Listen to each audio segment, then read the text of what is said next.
What's going on, friends? Moses here, bringing you this Iron Commander Deadeye using artillery Ballista.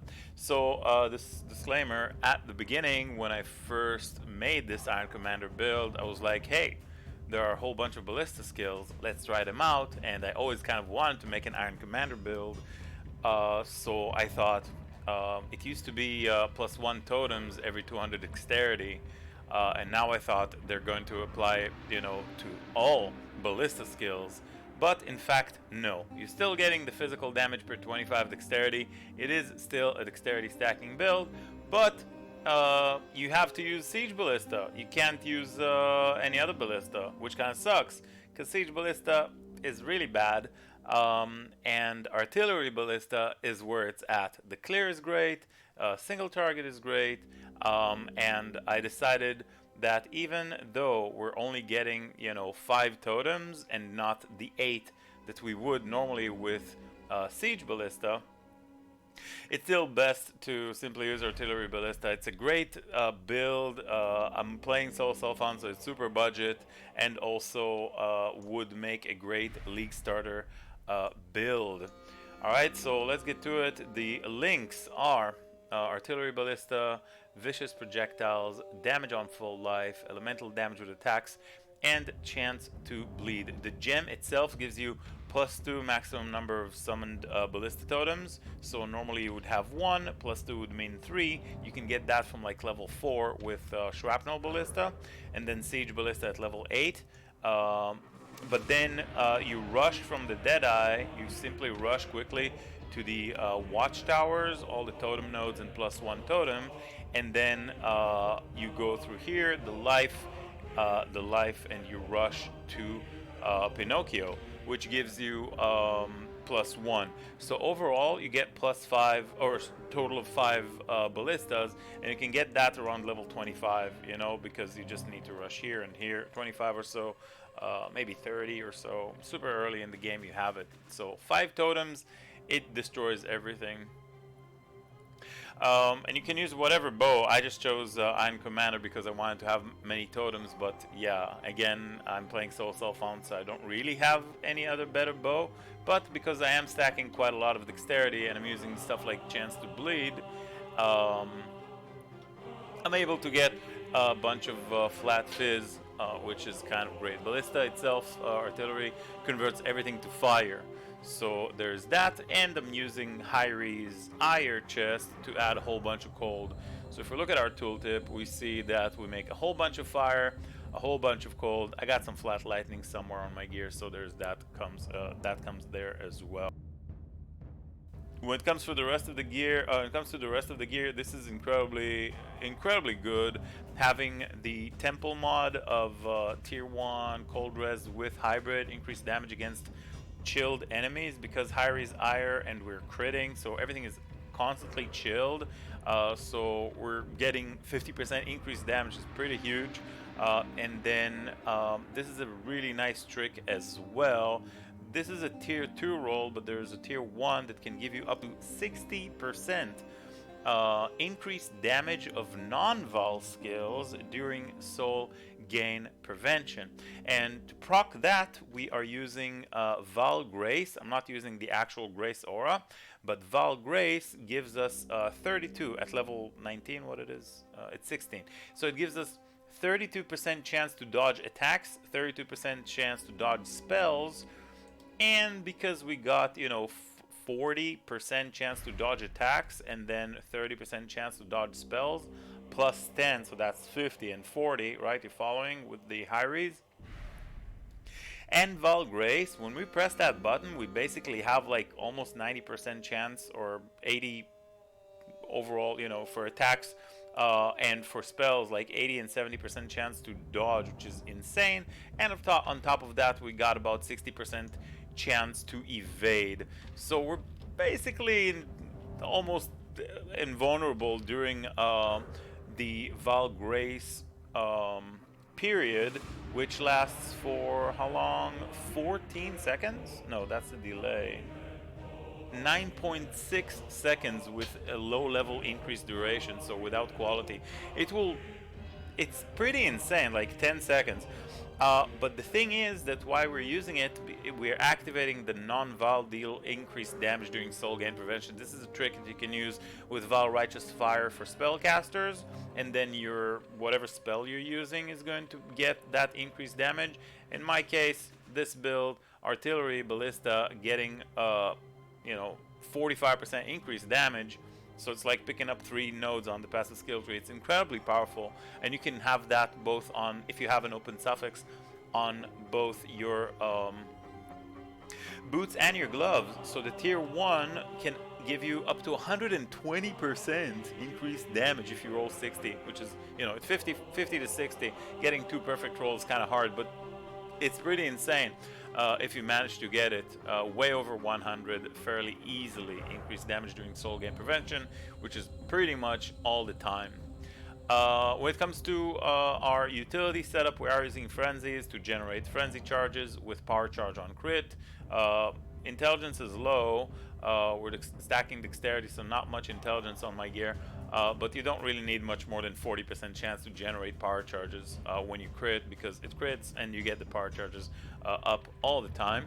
So power charges and frenzy charges from frenzy itself, and then curse on hit with projectile weakness, as well as GMP to spread it all over the place. Also, Hyres adds cold damage to your frenzy as well. So when you're right clicking, your frenzy will chill everything, and then when the artillery ballista attacks, it will have enemies chilled already from the frenzies. So there is that as well. What else is happening here? Precision level 3 just for a little bit of crit chance and some accuracy. It doesn't reserve all that much mana. Enduring Cry was buffed and is now insane. Pretty much grant you 3 endurance charges all the time, but also additional fizz damage reduction. And when you press it, you get 1.6k life regen over 1 second. So it's kind of like a life flask, right, that you can use to heal you up. Really, really cool little skill. I'm very, very glad they did that. I've been talking about Enduring Cry for a long time, being able to generate endurance charges reliably, and I'm really glad they finally did it. What else? When it comes to auras, I am using Hatred, Precision as we talked about, and then Herald of Purity. Gives you more physical damage, and then we're scaling that to cold. Physical is extra cold, and then we're scaling all the elemental damage from here, and eventually I'm going to pick up elemental focus to get a little bit of extra elemental damage. But we also have some elemental damage here, some elemental damage here, and that's basically it, because my gear is just so self-found. Starconjas, I had Abyssus, worked just nice, but Starconjas got a whole bunch of dexterity and attack speed and crit chance and life, so it was kind of an obvious choice, as well as evasion. Real good stuff here. Quiver, that's all I have for now, but there are plenty of other quivers if you're playing in a trade league. I just got some crit multi, life, even dexterity, and even some elemental damage attacks, so kind of got lucky in terms of like being able to get that type of quiver in Soul Self-Found. Too bad no additional useful implicit, because Pierce, we got a whole bunch of Pierce anyways from the Ascendancy. Don't really need that. Ice Golem dies all the time. It's just there. I don't know. Blink Arrow and faster attacks for travel. Enduring Cry. And what else did I not mention? If I had a 6 link, I would get increased critical strike chance, because currently my crit chance is rather low. Either that, or if you're playing in a trade league, of course you can always do the Watcher's Eye. So 43% chance, right? So 43% chance here. We got a Tear Flask for physical and for elementals, extra chaos, a whole bunch of extra damage. Dousing to remove the burn with an Onslaught Flask, warding for the curses on our Quicksilver. Experimenters of Heat to get our extra duration for removal of chills and freezes on our Diamond Flask, and of course Staunching instant life flask here. Pretty standard stuff. On the tree, again, you pretty much rush Watchtowers and Pinocchio, and then after that, you want to fill in some projectiles, some life, acro phase, acro, get that life here, and then you simply do that kind of line into cold hard calculation throughout the dexterity. But again, I'm only doing it through dexterity because you know, Iron Commander, and I'm getting more flat fizz off of that. But you know, you could also get through here. Like, it's just my tree. Don't pay too much attention to it. Here you got a really nice couple of nodes that you definitely want for totems because they give you 40% additional duration. So instead of 8 seconds, your totems will then last 11.2, which makes kind of a really nice difference. You don't have to summon them as much, and they hardly ever die, so that's really, really good. Of course, it gives you also some placement speed and some attack speed, so it's not only the duration. This I have allocated on my amulet, right? But you can just click on that, and if you can afford the Shaman's Dominion, it would be better because you're getting a whole bunch of crit chance and crit multi off of this anointment, and I just didn't have a silver oil, and now I already corrupted it with Jorgen. Was hoping for something better. I got lightning, taking his cold. It's not bad. Got some crit, got some stats, got some life. Honestly, for a soul self-found with as little as I play, my gear is pretty sweet. It turned out to be quite well-rounded overall. Maybe we'll do some... I don't really see myself manage to get a belt with these kind of resists. I needed the strength for the thing. But, you know, if I somehow manage to, maybe we'll do some fossil crafting. But I think for this character, the gear is pretty much set. The only thing I would change is maybe like more attack speed on some stuff, maybe Shaper and Mark of the Elder Ring, stuff like that if I was in a trade league. But yeah, this build definitely has a whole bunch of potential. You can also do like a cold stacking build with Hyres on a you know, it doesn't even need to be on an Elder bow, right? There's a whole bunch of stuff you can do. But just like the artillery ballista is super, super cool. So yeah, this is basically it. I'll of course leave a link with the tree. We were doing white maps because I was just, you know, I had a whole bunch of master missions on white maps, but yeah, let's do a yellow map. This will be my first one. The only two mods I will not recommend are actually chain additional times. May be devastating to the totems. Let's try it out. I don't have any master missions. Let's just go. So two mods I wouldn't do is dodge unlucky, because that's terrible for acro phase acro build that we're relying on. And what else? Reflect, right? Because we normally the totems don't mind, but when I right click I can still take a whole bunch of damage and kill myself with frenzy. So no reflect with this build, and no yeah, no reflect, and no what was it, dodge unlucky. Yeah, so these two. But yeah, outside of that, you see the everything freezes, so it's extremely defensive, and whenever you are getting hit, like, you're not getting hit because you're dodging and evading everything, so everything is chilled, frozen, and the rest of the time you're just like owning. And it's a Deadeye, so it's like a super fast kind of build. Oh, breach. So it's a super fast kind of build because it's a Deadeye. Tailwind is just beautiful and fast and deadly with this super nice quality of life cooldown on Blink Arrow, which makes for very, like, in my opinion, the only way to bow is a Deadeye because of you know, Tailwind and fast and deadly. It's really hard for me to play any kind of other bow build knowing that I can have a Deadeye that will have all this crit as well as this beautiful kind of thing going on with the you know, Blink Arrow cooldown reduction. It's it really makes a huge difference. I actually try to think back right now, and I can't recall when was the last time I made a bow build that is not a Deadeye.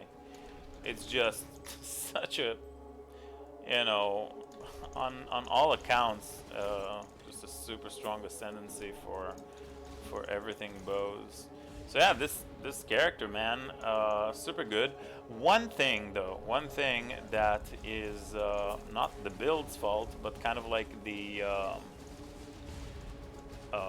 you know, the AI of the totems is kind of silly, and what happens is it will attack minions instead of bosses. So whenever there are bosses around, the totems will target minions.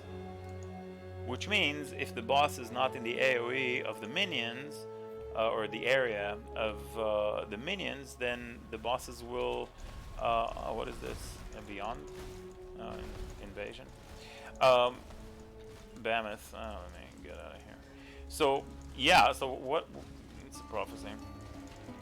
So, you see, it was shooting stuff behind me, and there was a boss right in front of me. A unique, big, unique Mammoth. So that was an example. So some maps that have bosses that summon minions are going to be a little bit of an issue. You're gonna have to kite a little bit, and it's not gonna be fun. Because it just sucks when there's a huge boss right in front of you and the AI simply ignores it and attacking trash monsters. You know what I mean? It just really sucks. It feels bad, man. But that's really the only downside. And labs were kind of tough, I guess. I don't know. I had very low HP because my gear was like still like only 4.5k at level 85. I got very low HP on this character. Normally I have around 6k, 5.5k, so I'm feeling a lot safer. But with this character, somehow, I don't know, my gear was not particularly great, and also low percentage life on the tree made it so that there wasn't too much life on this character, and lab was kind of crazy. Also, Izaro summons a whole bunch of monsters, right? There's skeletons and all sorts of minions next to Izaro, so like literally that fight took forever because the ballistas would keep attacking all the minions. It was excruciating. And keep summoning. I had portals. It was a whole mess getting over lab. Holy smokes. I didn't have the damage. My character was like level 70 or 60 something. It was terrible. But yeah, outside of that dumb AI that attacks bosses instead of minions, this character has been just a blast to level up and to play, to map with. It's been just great. I can't wait to start doing some boss stuff with it. Early on I was using enduring mana, but mana flask, but a simple life leech node here with frenzy is enough to generate your mana here, so you needn't worry about an enduring mana flask. And yeah, and just for 1 point investment you got your life leech and your mana leech. The tree is very well rounded. The character is pretty freaking solid with the defenses and offense. So I'm very happy with this character. And again, you know, I never used Path of Building. I just never thought it necessary to make characters, and I've always managed to get, you know, all the way to endgame with everything that I make. Up until this last patch with Conquerors, I still haven't gotten around to get too familiar with these Conquerors and this Atlas. I still don't know what's going on. There's still a lot of information that I'm still processing, but hey, I quit at the beginning of Metamorph League, so I still got some stuff to pick to, you know, catch up. But yeah, very happy to know that the build still works. I can still make builds in PoE that feel great.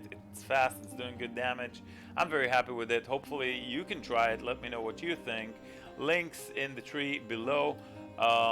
And a super cool clip.